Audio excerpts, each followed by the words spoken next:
일본인들의 아이폰 사랑은 유별나죠.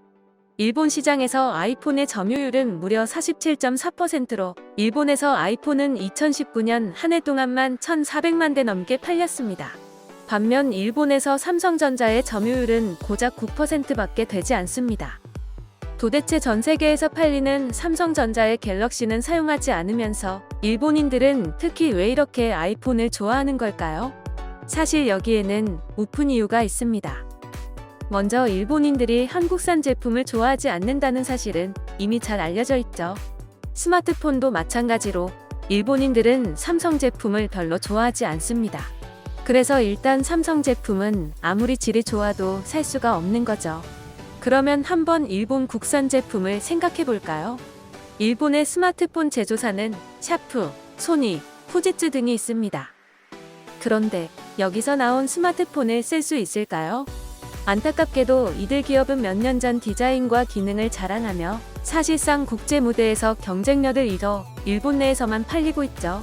특히 소니의 대표작인 엑스페리아 시리즈는 지금이 2020년인지 2015년인지 구분되지 않는 디자인을 자랑하는 걸로 유명합니다.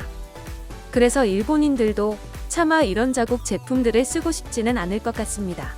그래서 일본인들의 아이폰 사랑에는 결국 일본인들이 쓸만한 핸드폰이 없어서 라는 설명도 꽤나 설득력 있는 것 같습니다. 그런데 애플이 아이폰을 팔수록 한국 기업들이 돈을 벌고 있다고 합니다.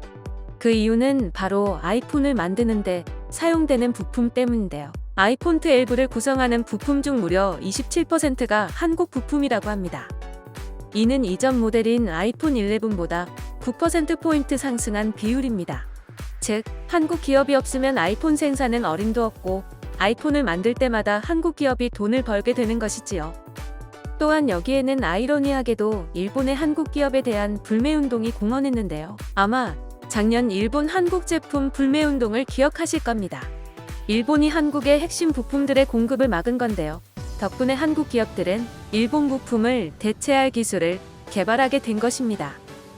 예를 들어 기존 아이폰의 LCD 패널을 납품하던 재팬 디스플레이는 아이폰의 액정 패널이 바뀌면서 하나도 납품을 따내지 못했고 대신 그 패널들이 대부분 삼성에게 발주가 이루어진 것입니다.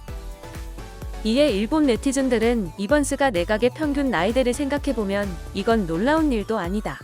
높으신 분들이 스마트폰이나 제대로 쓸 수 있는 건지 진지하게 우려스럽다. 일본은 총체적으로 바뀔 필요가 있고 재발 기술과 산업에 대해 잘 아는 젊은 사람들의 역할이 필요하다.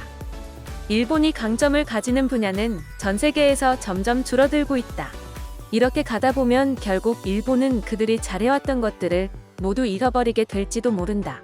일본의 기술은 원래 세계를 선도해 나갔고 한국이나 다른 국가들은 그런 기술을 따라하느라 바빴다.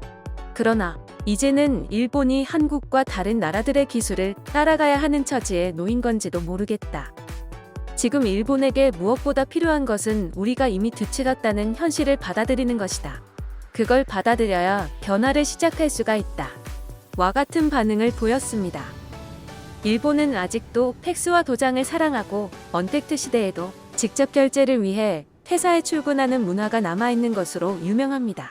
특히 일본 특유의 도장 문화는 외국인에게도 유명한데요. 모든 공식 문서에는 반드시 도장이 찍혀야만 하고 그 도장도 반드시 기울여 찍어야 하는 등 꽉 막힌 문화를 가지고 있습니다.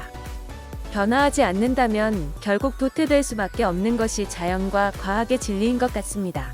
어쨌든 아직도 아날로그 세상을 살아가는 일본 덕분에 한국의 기술 기업들이 호황을 누리게 되었는데요. 한국 기업들이 앞으로도 이런 훌륭한 기술들을 선보여주면 좋겠습니다. 지금까지 월드 리액션 TV였습니다.